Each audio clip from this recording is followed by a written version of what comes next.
Mas bom, dando continuidade ao nosso curso de eletromagnetismo, vamos então para o tópico que talvez seja um dos tópicos mais importantes, se não o mais importante, nesse contexto de campos magnéticos na matéria, que é exatamente o tópico do campo H, né? Vai ser o momento que eu vou introduzir, né? Que eu vou definir para vocês quem que é esse tal campo H, né? O campo H, ele é um campo auxiliar do campo magnético. Okay? Ele é um campo auxiliar pelos mesmos motivos, né? E a gente introduz esse cara pela mesma razão que a gente tinha definido aquele campo deslocamento elétrico como campo auxiliar do campo elétrico, certo? Para ser até mais justo, o campo H, apesar de ser um campo auxiliar, ele é muito mais relevante, muito mais importante no contexto do magnetismo do que o campo de deslocamento elétrico ele era no contexto de campos elétricos. Inclusive, por conta disso, né, quando você vai para as partes experimentais, né, quando você vai para as medições de fato, é muito comum você ver o campo H aparecendo com muito mais naturalidade em relação ao campo B. Inclusive, até por conta disso, que quando você vai para as engenharias, né, em especial a engenharia elétrica, é muito comum você ver, né, as pessoas comentando que, na verdade, o campo magnético mesmo é o campo H, né, e que, na verdade, o B que seria um campo secundário, né, oriundo do H e não o contrário. Né? Inclusive, né, muito comum, né, nas engenharias chamarem o campo B de campo indução magnética e o campo H de campo magnético, né? Enfim, independente de quem que você trate como o campo que você gosta mais, né, indiscutivelmente, né, o campo H que é o campo auxiliar do campo magnético. Né? O campo magnético, o campo B, no ponto de vista físico mesmo, ele é o campo fundamental.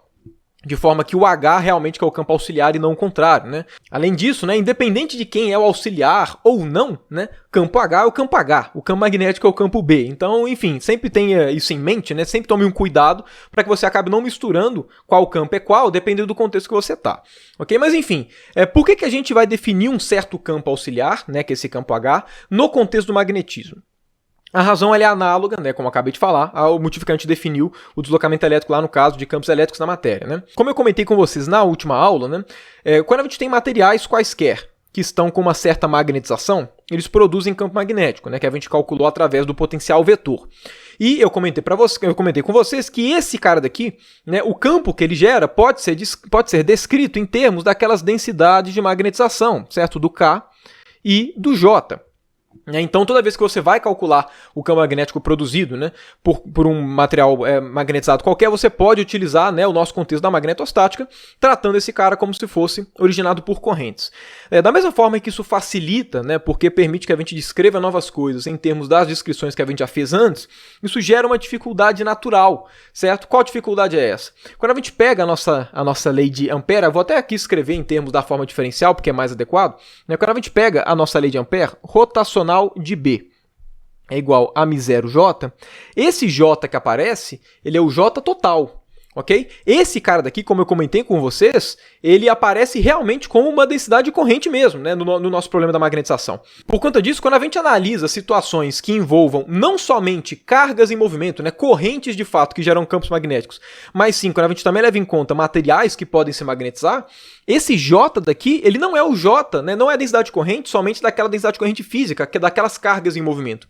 Esse cara daqui são todos os Js que de alguma forma geram campo magnético, inclusive as correntes de magnetização.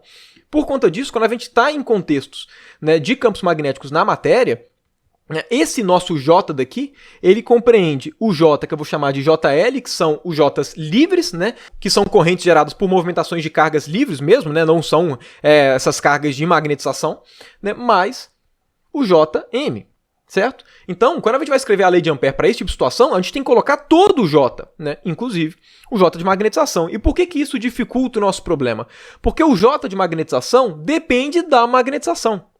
Mas como eu comentei com vocês, a magnetização de um material depende se ele é um paramagneto, se ele é um diamagneto, se ele é um ferromagneto. E se ele for um ferromagneto, depende também de como é que foi a história de magnetização dele, porque ferromagnetos, como eu comentei com vocês, eles guardam informação, né, de magnetização mesmo quando o campo é desligado. Ou seja, a introdução desse J aqui na lei de Ampère dificulta consideravelmente o resultado. Além disso, a gente não tem controle sobre esse J de magnetização. Esse J de magnetização ele é gerado pela interação do corpo com o campo magnético externo. No caso, os campos magnéticos que a gente tem controle, né, no ponto de vista prático, são os campos magnéticos gerados por correntes. Por quê? Porque a gente consegue regular correntes mudando diferenças de potenciais, enfim. Correntes de cargas livres, né, realmente que são cargas em movimento, a gente tem controle sobre esses caras. Né? A gente consegue ajustar correntes para poder gerar campos magnéticos que a gente quer. Em compensação, esse JM não, porque depende tanto do material e depende da forma como o material interage com o campo magnético, que não é uma coisa que a gente controla. Por conta disso, né, nós gostaríamos de escrever uma lei de Ampère que levasse em conta somente a parte da corrente que a gente tem controle, certo? Que é exatamente essa parte livre. Como é que a gente faz isso? Exatamente introduzindo o campo H. Então o campo H ele vem nesse contexto. Né? Ele vem como sendo o campo auxiliar ao campo magnético, que vai produzir uma lei de Ampère associada a ele que independe dos J's de magnetização. Como é que a gente faz isso? Né?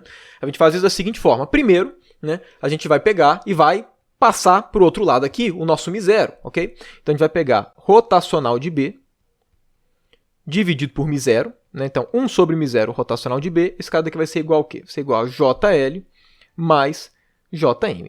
Agora, quem que é o JM? O JM não é rotacional de M, certo?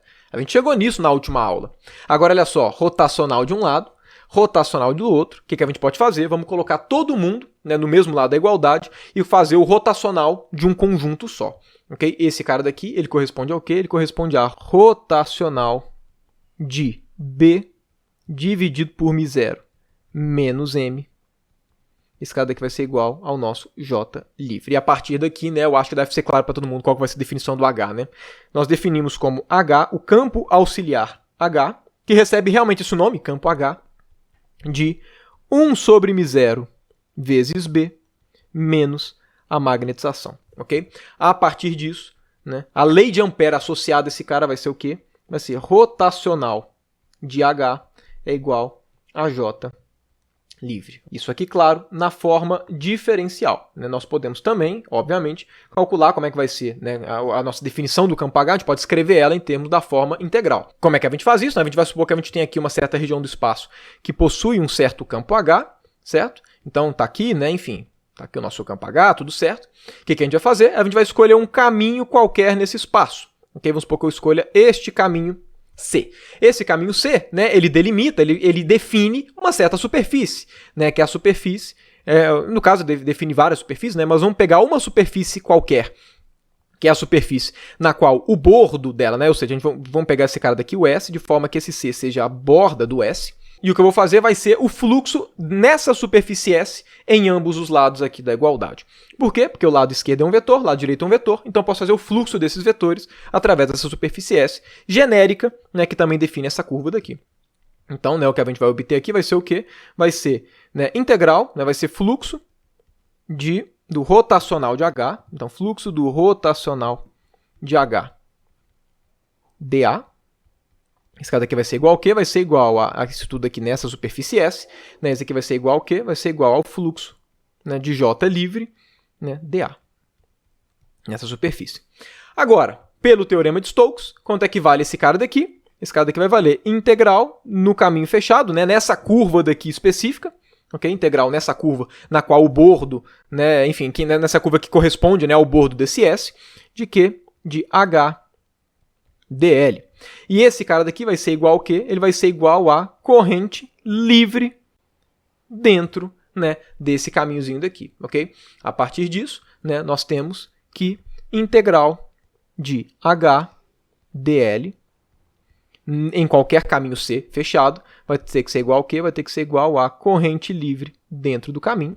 Né? E aqui, né, eu vou só reescrever o que a gente já obteve, né, mas rotacional de H vai ser igual a J livre. Ok? Então, essa daqui, né, é a definição do nosso campo auxiliar. O campo H é um campo extremamente útil, né, pelo fato de que a gente conseguiu, né, pegar a nossa lei de Ampère e escrever em termos, né, somente das correntes livres, que é de fato que a gente, né, tem controle, né, nas situações físicas. Ok? A partir dessas expressões aqui, você pode ser levado a pensar no seguinte, a gente sabe, né, que o rotacional de B vale μ0 J. E aqui o rotacional de H vale JL. Na prática, o que a gente está fazendo aqui, quando a gente define o H, é o quê? A gente está trocando J por JL. L dividido por μ0, certo? A gente está fazendo essa troca para sair daqui e vir para cá, e claro, né, trocando o B pelo H. Por conta disso, a gente já viu lá atrás, né, que a nossa lei de Biot-Savart era o quê? Né, que o campo infinitesimal produzido por um volume infinitesimal, né, num ambiente que possui, né, densidade corrente, ele era dado por o quê? Por μ0 dividido por 4π, né, J de R', né, dividido por R quadrado, esse cara daqui, produto vetorial com R chapéu dV, certo? Essa aqui é a lei de Biot-Savart. Ué, se foi só fazer essa troca, então significa que eu posso falar o quê? Eu posso falar que o campo H produzido exatamente pelo J livre vai ser o quê? Vai ser 1 sobre 4π J livre de R' dividido por R quadrado, produto vetorial com R chapéu dV, certo? Aqui no caso, né, os dois dV', certo? Né? Se aqui foi somente trocar o B pelo H e o J pelo JL sobre μ0, acabou. Resolveu o problema, ué. Então acabou, olha só que maravilha. Temos aqui já a solução do H. E aqui é importante enfatizar, não dá para a gente falar isso, e inclusive eu fiz essa mesma discussão lá atrás, né, com campos elétricos na matéria, quando eu introduzi o deslocamento elétrico. A gente sempre tem que lembrar que o rotacional de um campo não define esse campo completamente. O que define um campo vetorial completamente é a informação de sua divergência e de seu rotacional, ok? No caso, essa solução daqui, né, essa nossa solução, que é a lei de Biot-Savart, ela é uma solução de duas equações.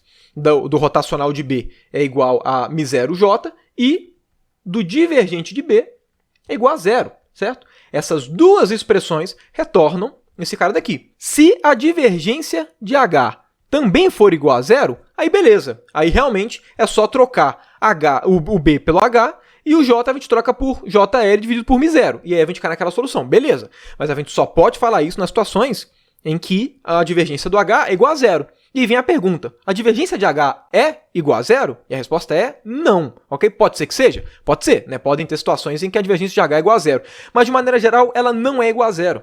Qual que é a divergência de H, então? Vamos pegar exatamente aqui a definição do H. Olha só, o H ele não é definido, né, em termos tanto do campo magnético quanto da magnetização. Se a gente pega essa expressão e tira a divergência em ambos os lados, o que a gente vai obter? A gente vai obter que a divergência de H, vai ser igual ao quê? Vai ser menos a divergência da magnetização. Então percebam, né? A divergência de H não é igual a 0. Isso significa que, apesar de dar a impressão que o H não depende da magnetização, só depende, né, das cargas livres, né, das correntes livres, aqui deixa claro para a gente que não. O H ele tem uma dependência da magnetização. Porém, como você também deve se lembrar, né, apesar de um campo vetorial ser sempre definido através de seu rotacional e de sua divergência, em situações com simetria, a gente consegue determinar o campo somente com o rotacional ou somente com a divergência. Nesse sentido, quando a gente olha essa expressão, ela de fato só depende das correntes livres, certo? Aqui não tem nada que dependa da magnetização.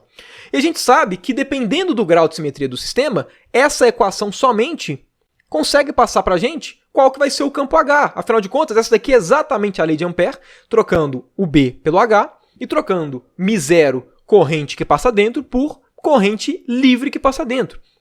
Então, mesmo que o μ0 ele não seja completamente independente da magnetização, porque a divergência dele depende da magnetização, é possível determinar H somente em termos, né, das correntes livres para situações que têm simetria. E nesse sentido, ele é extremamente útil para a gente. Isso significa que para situações com um alto grau de simetria, não interessa se o seu sistema ele é um paramagneto, se ele é um diamagneto, se ele é um ferromagneto, não interessa. O H dele é dado por essa expressão e ele não depende da magnetização. Vai depender somente das correntes livres, ok? Isso significa que o H pode ser obtido a priori, né, sem informação da magnetização, para problemas com muita simetria. E depois, né, que você já tem o H, analisando qual que é a relação entre o H e o campo magnético e a magnetização do seu problema, você consegue, né, claro, determinar, por exemplo, a magnetização, ou determinar, por exemplo, o seu campo magnético. Aí depende do objetivo que você quer no seu problema. Mas, enfim, nesse nosso contexto, né, nesse curso de eletromagnetismo, que corresponde a um curso de Eletro 1, ok? O primeiro contato com esse campo daqui, né, que normalmente a gente tem na física, quais que vão ser as duas principais utilidades do campo H? Vão ser, primeiro de tudo, né, ajudar a determinar os campos magnéticos, né, para situações com alto grau de simetria, porque para essas situações o campo H ele independe da magnetização, já que para sistemas com alto grau de simetria a gente consegue só utilizar essa lei e não precisa analisar a divergência do H. ok? E o segundo contexto vai ser condições de contorno. Existem condições de contorno para o H e essas condições de contorno são extremamente importantes. Tudo isso que eu comentei com vocês até essa aula independe, né, de como o corpo responde do ponto de vista magnético. Né, tudo isso que eu falei, eu não levei em conta se o material era um paramagneto, se era um diamagneto, se era um ferromagneto ou qualquer outra coisa. A única coisa que eu levei em consideração é o corpo pode se magnetizar. A partir disso, o que a gente pode falar? E a gente chegou até o momento aqui. Então, todas as nossas discussões são extremamente gerais, valem para qualquer sistema que responde no ponto de vista magnético. A partir da próxima aula isso vai mudar, porque eu vou introduzir para vocês o tipo de material que a gente vai trabalhar aqui, né, que eu vou calcular alguns exemplos, que são os materiais lineares. Okay? E vai ter uma definição bem análoga ao que a gente fez, né, lá no caso de campos elétricos na matéria. Né? Com esses materiais lineares, aí sim eu vou calcular alguns exemplos, né, de campos magnéticos utilizando o campo H como campo auxiliar, ok?